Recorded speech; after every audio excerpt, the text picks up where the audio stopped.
I'm going to show you how you can make a hammer. So to do that, we're going to add mesh cube, and we're going to reduce it in X, in Y, and in Z direction. So to do that, we press SX, we're going to make it a little smaller.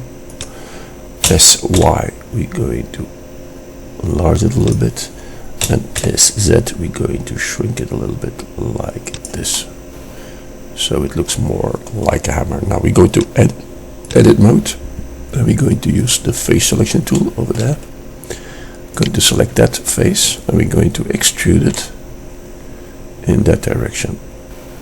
Left mouse click, but before we do anything else, we press SZ, and we're going to bring it nice to get it looking like this. I'm going to enlarge it a little bit so we get that nice hammer look. Now I want to make these round, so to do that we use the edge selection tool. Click on that one, hold down the shift button and click on that one, Control B, and move it around. Now before we click, roll with your middle mouse key until you got what you want. I'm looking for something like this. Okay, and I want these two edges also round, so click on that one, hold down the shift button, click on that one, same principle, Control B, move it aside, roll with the middle mouse key. I want them small, looking like that. Okay, that's nice. Okay, I'm going to give that already a color and material. So to do that, we say choose new, and we're going to say the hammer itself, which is in my case gray, like that, maximum, no specular, and switch off the shadow. Yes, okay, good. Now we're going to add something extra, which is in that case a cylinder. We're going to bring that underneath the hammer, and we're going to press SX. I want to shrink it, it's too much. SX again, like that, and we're going to shrink it completely, and therefore I press S. We're going to shrink it like that. Now it's still too thick, going to move it up a little bit, and now I'm going to start enlarging it. Click face selection, of course, right click on the top, move it up until you see it. Same underneath, push that somewhere over there. So we're going to see the length of the handle, and I think it's looking more like that. Now we're going to select everything now of the handle, so in that case hold down the Alt and the Shift button, like that, rotate, Shift, right click on that one. Okay, now I've selected the handle completely. Now we're going to position it, and I think looking like that. Now it's looking like a hammer. Okay, and I'm going to give that, probably it's too thick, so I shrink it again a little bit. I'm going to bring it up just that it is above. Rather nice. Okay, it's looking okay, I think. Good. Now I'm going to give that a color also. To do that, we're going to press plus new, which I'm going to say wood over here. Not woods, but wood. And I'm going to choose brown, no intensity. Switch off shadow, and for the guys who already used UV mapping, they can give a wood structure.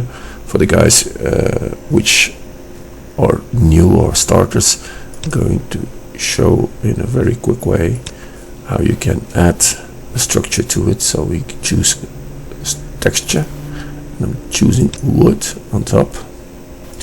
Now look at materials, then you already see the colors.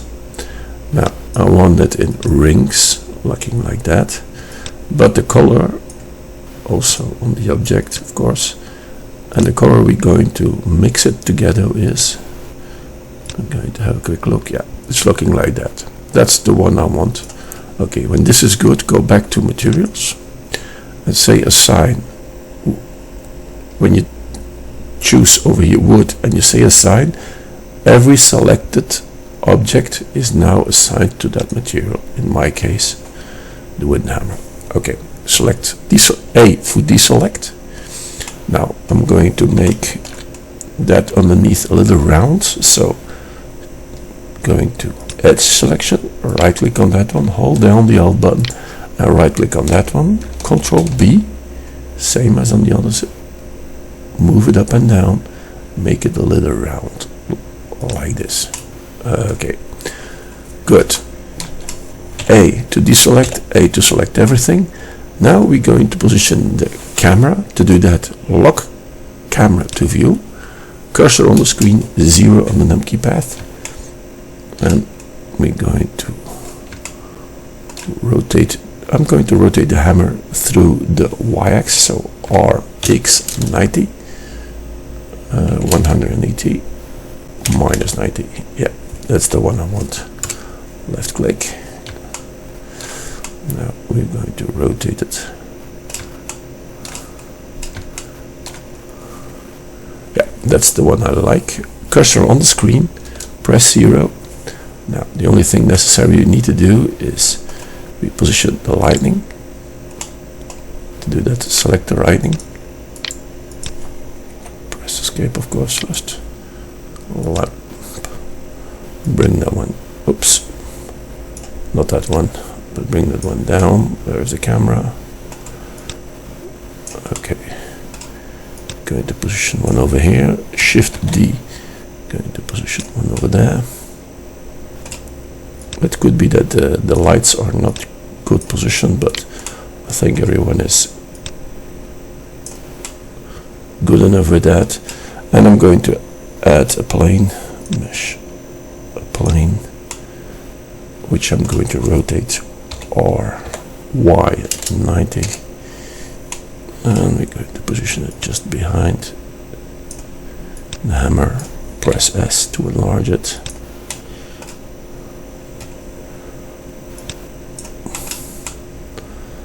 Okay, I'm going to give that a color, maybe green, like this. Also, no shadow. Now we're going to have a look, and therefore we're going to choose a render. Pay attention that your output directory is, in my case, the temporary file, otherwise you have to click over here and put it in the correct directory. And secondly, over here where you choose your format, which in my case is a JPEG file, and now you press render, and there you have your rendering of your wooden hammer. If you like what you see, please subscribe to my channel, and thank you for watching.